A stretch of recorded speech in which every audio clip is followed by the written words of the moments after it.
Hey, everybody. Friday, April 7th. And while it may look like I'm live, I would love to tell you I am. I am not.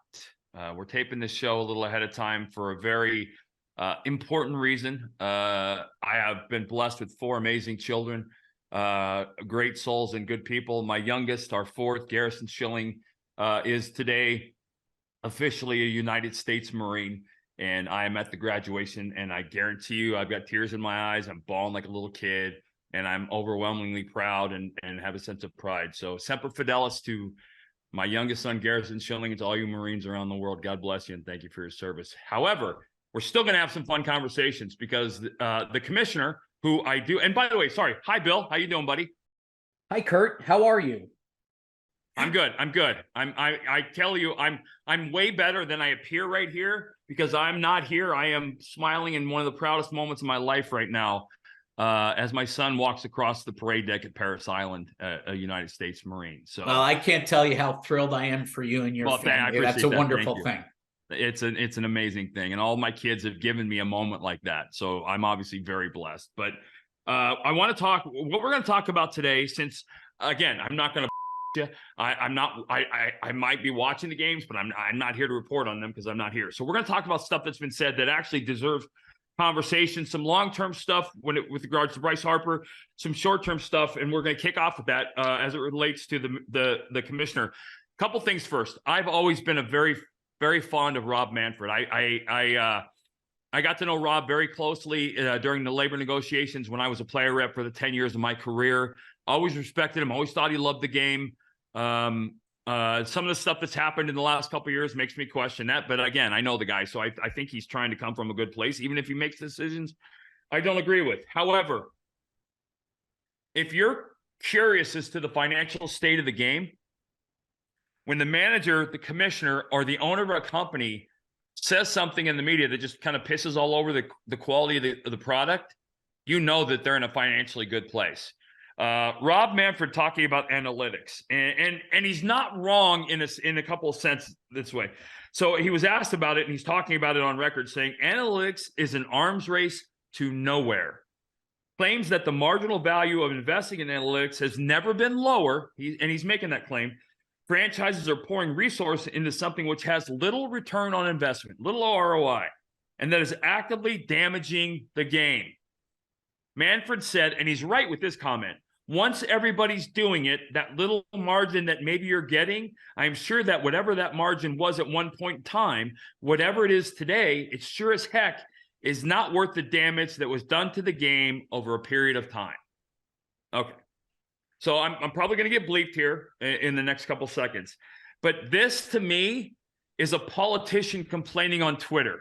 And my response is, you're the commissioner. Why are you complaining about your game? You're in charge. Shut up and do something. Why, as a politician, are you on Twitter complaining about the things I'm complaining about? I voted you in to fix it. Don't complain to me. Fix it or shut the hell up. Okay, I'm done. But yeah, so and everybody's in analytics. Here's the thing. I mentioned last show talking about my notebook and my stuff in my bag and things that I'll show you. I was doing analytics. And you'll laugh at this, Bill, but in 1997, I thought I came up with this new stat. I said, batting average is really irrelevant. When a guy's hitting 302 and his on-base percentage is 302, I mean, wow, that's not good. But I thought, you know what? A guy's on-base percentage tells me his batting eye, and a guy's slugging percentage tells me if he's a threat. Those two combined might be a cool number. So I had OB percentage. This in my notebook, it was OB percentage plus SLG percentage equals, like, I had it like danger factor or something. I ranked hitters that way. And unfortunately, I didn't copyright that because it became OPS. But analytics are, I think they're essential to succeed to a degree. I think they're an excuse for other people, and I think they're a reason that other people are great. I think you look at Gwynn, you look at all the great players of my era, they were doing analytics. They were just doing it a different way. Maddox was probably, he understood. And I think like I did, I didn't care what your average was. What I cared was your on-base percentage, your first pitch swing percentage, what your strikeout to walk ratio was. You know, what did you hit with runners in scoring position? What was your swing percentage with 2 strikes? You know, and then as I got older and I developed a sample set by facing the same guy 25 times, those numbers would come to fruition. They would be, and I learned that my sabermetric data versus hitters was different than the rest of the league. So when the league would send out a folder, so I actually have one. So the league, we would work with these. So this is the and it's all dusty. This is the 2004 Texas Rangers. And before a series, we would get this as a staff, right? So this was the notes from all of our advanced scouts on the series before they played us. And then it would go into running situations, every stolen base, the count, the hitter, blah, blah, blah. And then it would go like this, right? This is, who is this? This is Manny Alexander of the Texas Rangers, right? And they mean what they think they mean. Cold is good for the pitcher, red is bad, right?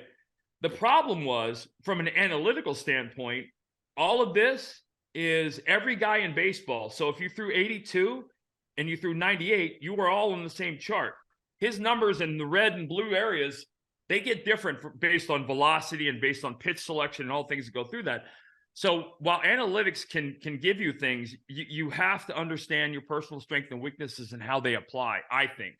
And so I learned early on that was, you know, if I'm looking at an analytics chart of a hitter against Jamie Moyer and I'm assessing my red and blue areas for that hitter based on that data, I'm an idiot. And I'm getting paid a lot of money to not be an idiot. So, well, again, when your owner is bad-mouthing the product, business is good. So we'll go next to Bryce Harper. And let me just say before this, I had a chance to meet him when he was very young in spring training. Walked away very impressed. He was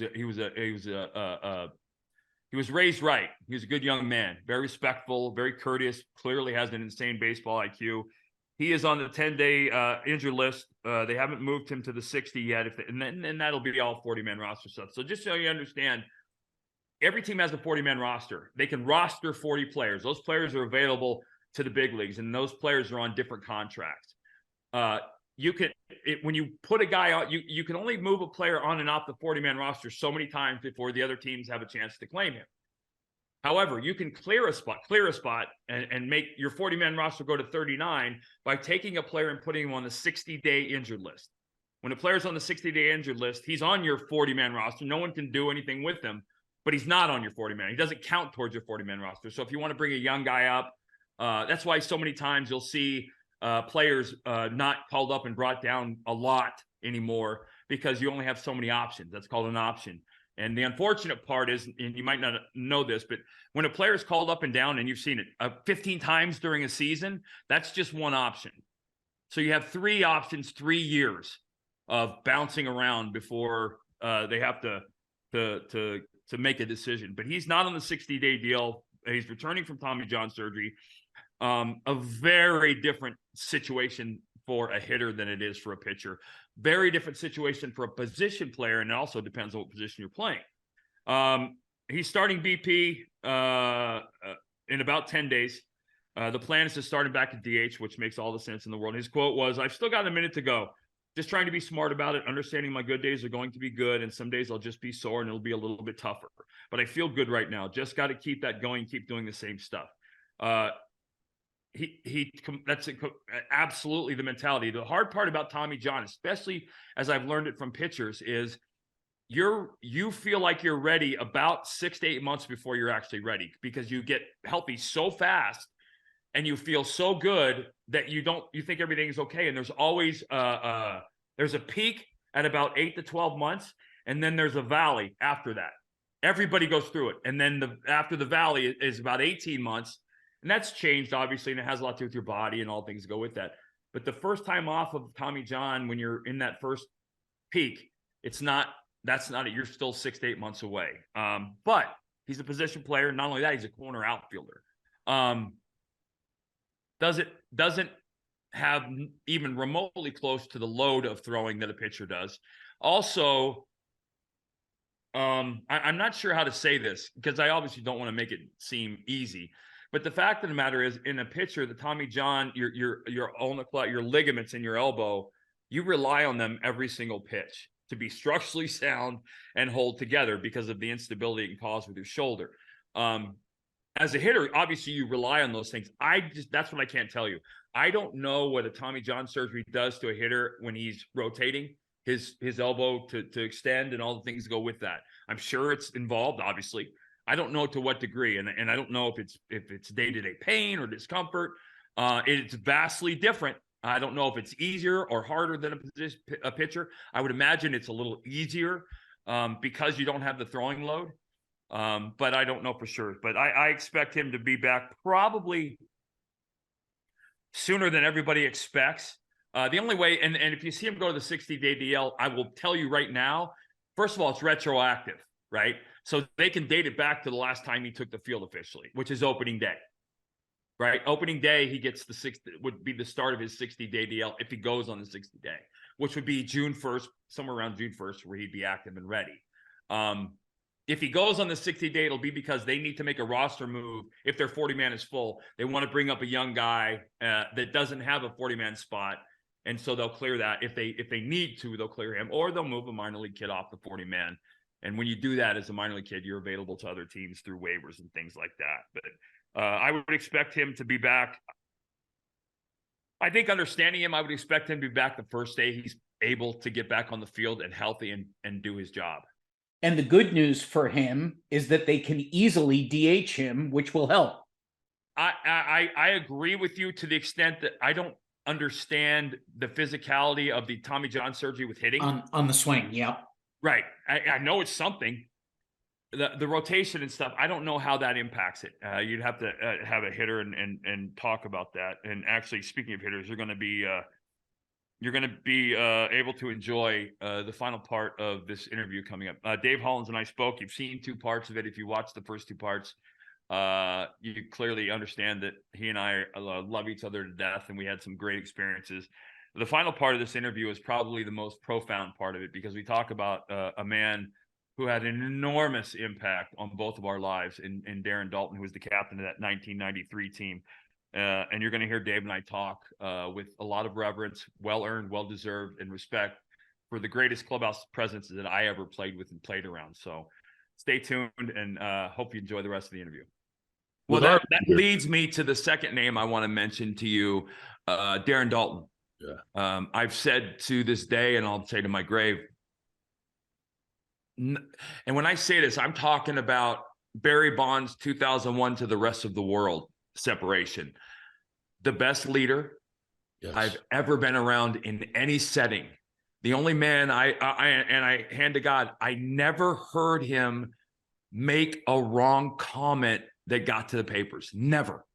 Right. And we had meetings behind, and I get chills thinking about it. We had meetings, closed door meetings, and the meeting was Dutch stood up at his locker, which was down in the left corner. It anchored Macho Row on the left with Crucky on the right.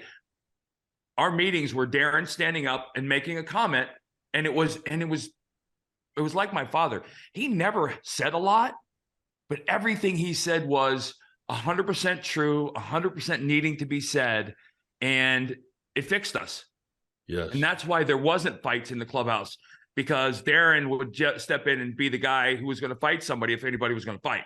Yeah. He knew he wouldn't get hurt, and he didn't want any of us getting hurt. But I know you two were as tight as family. And, I want you to talk a little bit about him and his influence. Yeah. Well, he, like you said, you never, after leaving Philly or even before, never played with, it never came close to a leader of a guy who could, which, as you know, is not easy. It's hard enough to do your job at that level, let alone to take the time to lead a group of guys, pitching staff and position players. That's hard to do. Well, who are alpha and have always been the best of the best on every team they've ever been on until this one. Yeah. I remember he used to say stuff after big games and close to the playoffs here, where he'd say, "Hey, listen up. I don't want anybody popping off in the papers or the press. Don't say a word. Just keep doing what we're doing." That's all he'd have to say. And it didn't happen. And I remember after we swept Houston in that opening series, he in the Houston clubhouse, that was the first time I ever heard him say it. Hey, guy, because Mickey hits a home run late in the game for us to win it, and we sweep Houston. And this was in 1993 when Houston had signed Drabek and Swindell. They had gotten they were going to be the super team of the year, and we opened the season sweeping them. And we knew in spring training we were good. We fought, I think, 4 times that spring with the Cardinals. We weren't taking from anybody, and we were big. And we had guys like Dave and Pete Incabilia and Dutch. And Dutch is the respect we're talking about with Dutch was reverent. It was league-wide. Everybody in the league felt that way about Darren. And he was a man of few words. And I'll tell you a quick story. We were in St. Louis, middle of season. I had just had what eventually I spent 22 years around the big leagues. It was the worst single month of my entire career, hands down. And it was a month prior to the All-Star game. I went into June. I was 8-2. I was leading the league in ERA. And I popped off about the All-Star game because it was in Baltimore in July. Right. And I went 0-5, and my ERA went from 2 to 6. And I pitched the game in St. Louis. It was 150,000 degrees on the turf. And I gave up like 106 runs and left the game with the bases loaded in like the 3rd inning. Mark Davis comes in and gives up a grand slam. After the game, the media comes rushing over to my locker, and they're like, hey, listen, Darren just said A, B, C, and D, just ripping me. And without naming me, didn't have to. It was obvious. And there was another pitcher who was struggling at the same time. And they looked at me, and they were all fired up because they were like, oh, my God, this is going to be awesome. This is going to be teammate versus teammate. And I was like, well, what do you want me to tell you? And they're like, well, how do you feel about what he said? I said, he's right. Right. I don't know. He's right. I mean, yeah. And he was. And he knew, but see, here's the thing about him. He knew that I could handle it, that I wasn't going to melt down because he'd criticized me. The other guys he was talking about, he knew that I could take the flack. And that's one of the things I always did as a player. I had no problem with the media coming to me and saying, oh my God, what happened? Because I was going to be honest, and shit happens. Yeah. And that's when, and I, more importantly for me is I wanted him to be proud of me and respect me. Yeah. And I think after that, we had a conversation about that, and he told me, and I was like, I know why you did it. Yeah. Yeah. Why he did it. I mean, we had a similar run-in. I think I told you about it. It was after the Houston series. Yep. We swept them, and he was all about the team, as you know. Yep.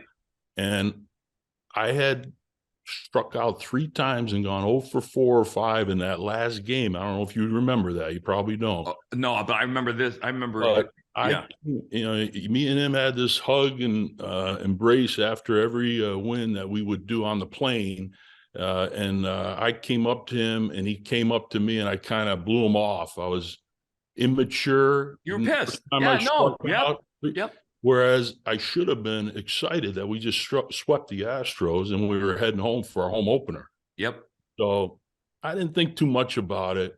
I went home that night, and when I came in for the opening day, when we were getting ready, I walked in that club and I could feel him staring me down. He was sitting in his locker, and it wasn't the same, hey, Davey, or And I went in my locker and I started getting undressed, and I started thinking, you f***ed up. What the f***?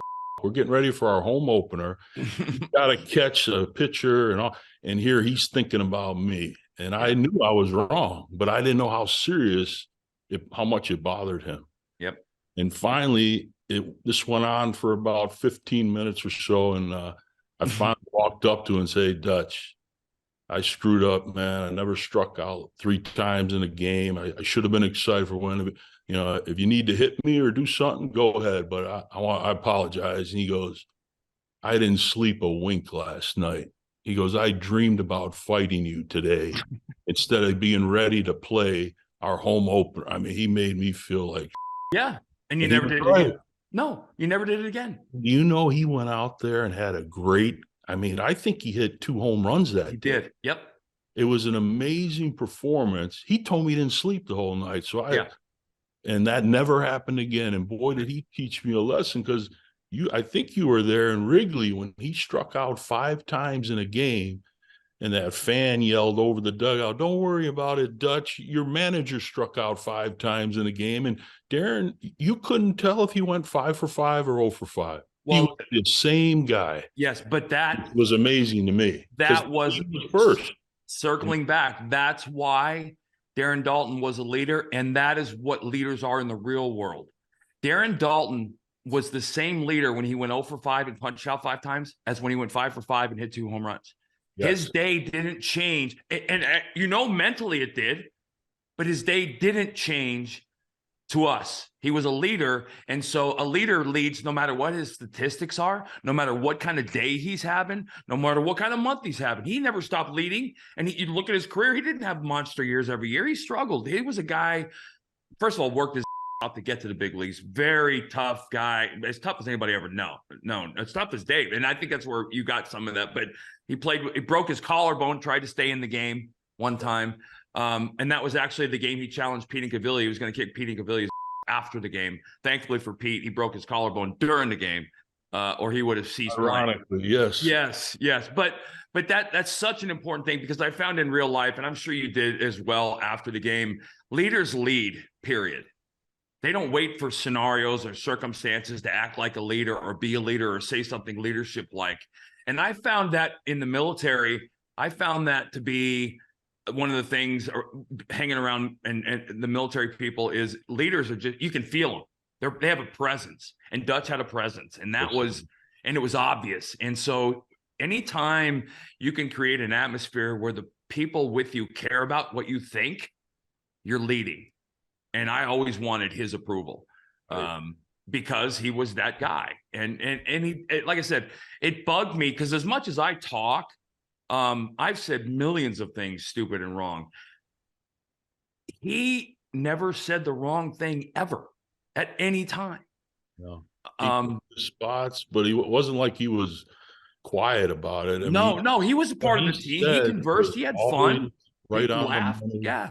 And needed to be said, and always had the right delivery. Yeah. That's the thing. It was genuine. He didn't have to make it up. And I just remember the vision I have of him, and I have many, but the one that sticks in my head is walking into the training room after a game with he had 9 or 10 ice bags all over his body, sitting in the training room, and you and Crucky and him, Inky, Lenny, yeah. Lenny on the floor on his spitting on the floor. Yeah. Oh man, Mookie walking in with his underwear and cowboy boots on, cleaning his ears, pretending to hear what was going on. He'd slide those bell-bottom jeans right over the boots. And it was funny because you knew he was kind of taking his time so he could hear what was being talked about. Right. But as a coach, he didn't want to invade our space. So, and by the way, that's something else. When you talked about Dutch running the clubhouse, it made Jim Fragosi's job so incredibly easy, because Fragosi didn't have to manage us at all. No. He was one of the guys in a way that very few managers I ever played for. He knew the clubhouse was ours. He had the guys to run it, and he just let it happen. And that was an art, a gift, because absolutely you let the players control the clubhouse and you worry about running the game. I think it's a much better formula. Well, it gets back to understanding as a leader what your strengths and weaknesses are. Yeah. Right? He knew that he had a clubhouse that could take care of itself. He knew there was never going to be any bull. That's why he should have talked to me more than he did, but he didn't have to, because Dutch did. Right. Because the dumb that I would say, and Buki or Dutch to handle it. No, Buki did. Yeah, Buki only ever talked to me like that twice, and the second time he didn't have to, because I was like, I know, I'm sorry, because I didn't want lectured from Vuk, because that would be followed by, I'll fight you if that's what needs to happen. Right. I had one of those with Vuk. Yeah, everybody had that one, but it was real though. It was genuine and sincere, because he loved you, and he wanted to win above all else. And Vuk had Larry Bow running around to manage, so his life was full enough. Yes, it was. Curt, the leadership message in there to me was the most important thing. Yeah, it was so profound, and you heard us talk about it. Absolutely, unequivocally, no doubt in my mind that the 1997 Florida Marlins do not win the World Series if they don't trade for Darren Dalton. I bet you Jim Leland would agree with that. And I bet you most of the guys on the team would agree with that as well. He walked in that clubhouse, and remember, that was a clubhouse full of stars and veterans, and he took charge. And it was watching him win that was such an awesome feeling. And I owe an enormous amount of everything I am, ever was, to him, and we'll be forever grateful they got to spend time in the same uniform with Dutch. So, yeah. All right, we're going to close it out with I'm going to tell you a couple stories around umpiring. All right.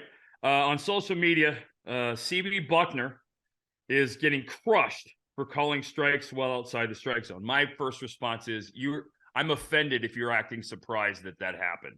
Number one. Number two, and this is a hand to God true story. And I know in this day and age of the cancel culture, kiss my ass, because this is not about racism. CB is a black man, which I've played around and had a lot of great black umpires. So that has nothing to do with the story. I had another black umpire come to me on the field and say, hey, you know what his name is? And I looked over and he was pointing to CB, and I said, CB? He goes, yeah, you know what CB stands for? And I was like, what? He's like, confused brother. I lost it. I was never any good from then on whenever I had CB behind the plate. But, and again, cancel culture, beware. He had so he called 8 of 57 strikes were actually outside of the zone. He called 5 balls of the 146 strike. Well, ranked worst or second worst ump last year. His inconsistent strike zone is, yeah, and that's the word. I can tell you this, even before Quest Tech, the only word that ever mattered for umpires. Listen, as a pitcher, yes, I would love a huge strike zone. However, as a pitcher, when I throw this pitch over here for strike 1 and I do all this other stuff and I come back here, this better be strike 3 as well. And that's the problem. The inconsistency and the variations in the strike zone, they had as much to do with travel schedules and weather and all other crap before Quest Tech and before the automated strike zone, in a sense, than they and anything else did. I know Eric Gregg, when I was pitching and Eric Gregg in a day game, when Eric Gregg was behind the plate, I could throw a ball off the mascot and get a possible called strike, because if it was hot, he had to get off the field. I don't ever remember him surviving a full day game, hot day game on the field. And that's kind of sad, but if you remember I don't know if you remember, Bill, Livan Hernandez and the Marlins against the Braves. Yes. In the clinching game, he struck out, I think, 15, and strike 3 to end the game, I think wasn't against Fred McGriff. And it was like 7.5 feet off the plate or some ridiculous. Nowhere near the plate. Yeah. So, yeah. And that's the biggest problem when you talk about umpires. It's inconsistency. More importantly to me is the lack of accountability. I'm going to tell you a quick story at the end of the show. And every word of this is true. So I want to say it was 1997. I in the winter of 1996, I was at a banquet in Philadelphia, and I was sitting with Darren Dalton, and Joe West was at the dais with me. And to understand Philadelphia and Joe West, there's an actual dartboard made and sold in Philadelphia with Joe West's face on it. They hate him, and he loves it, right? Joe West is like a country music singer, by the way. I always enjoyed Joe. Joe was a smart ass. He would talk trash on the field. He was a good umpire. He was a consistent umpire. Wish he would have been bigger, but he was consistent all the time. Anyway, I'm sitting next to Joe at the dais, and Darren is talking. And Darren is talking about Joe as an umpire, and I'm mentioning to Joe how, this ball is 8 inches here, and this ball is 8 inches there. And I'm sitting next to Joe, and Joe's actually doing and saying funny stuff. And he goes up to the podium, and he starts telling these stories, and everybody's laughing because he is funny. And he starts ragging on Darren, and he says, I began to realize that to Darren Dalton as a catcher, this is 8 inches. Everybody laughs. I got nothing. I'm after Joe. So I walk up there, and I for some reason on the way to the podium, it came to me. I'd seen Joe that summer in Montreal. I said, it just dawned on me. I was in Montreal. We were playing the Expos, and I saw Joe West, and I saw this gorgeous blonde. And I looked at him, and I looked at her, and then I looked at him again. I looked at her, and it just didn't add up. And it just dawned on me that to Joe West, this is 8 inches. Place goes nuts. Everybody's laughing, including Joe. Fast forward to June of that year. I'm pitching in Florida against the Marlins, and Joe West is behind home plate. Now, one thing I took a lot of pride in my career, I didn't walk people. I never walked people. 3 walks was a Nuke LaLoosh outing for me. It's probably the 6th or 7th inning. I walked Gary Sheffield for the 5th walk of the game on strike 8, and I've had enough. And you didn't show Joe up, so I went to change balls, and I'm laughing now, but I wasn't laughing then. I walk in and I look at Joe, and I got my head down, and I said, Joe, you gotta be fucking kidding me. He goes, he said, that's outside. I said, but Joe, that ball's not outside. He goes, that ball's about 8 inches outside, big boy. And turns around, laughs, and turns around and walks away. And I'm standing there like, oh my God, he rigged the game. I'm like, I'll never, ever say a negative word about it. I was just baffled, and it was funny. And you know, he was obviously being a smart ass, and that's the kind of smart, but like, it stunned me into, and if you know me, it stunned me into being at a loss for words. Is that how much it stunned me? But so that's my Joe West story. And we lost the game, and they won the World Series. So there you go. Oh, that is too good. Too good. So again, thank you guys for watching the show. The feedback so far has been good. Share it with your friends. Hopefully, some guys in the game will start to watch and listen, because I think, I think it's some useful stuff. Anyway, you're never going to hear me disrespect players. I will talk about players that do poor and bad things, but I won't disrespect the game or the players. Probably more importantly, though, I will be back my real self for Tuesday's show after returning from Paris Island, and I'm going to smile saying it because my son is graduating into the United States Marines. And by the way, Bill, I found it pretty cool. I thought of this on my own, thinking I'm genius. Everybody graduates from college, graduates from things. You graduate into the Marines. That's awesome. So anyway, God bless you guys. Have a great weekend. OutKick.com. Share with everybody, and I'll catch you guys early next week. Bill, have an awesome weekend, dude. You too. All right.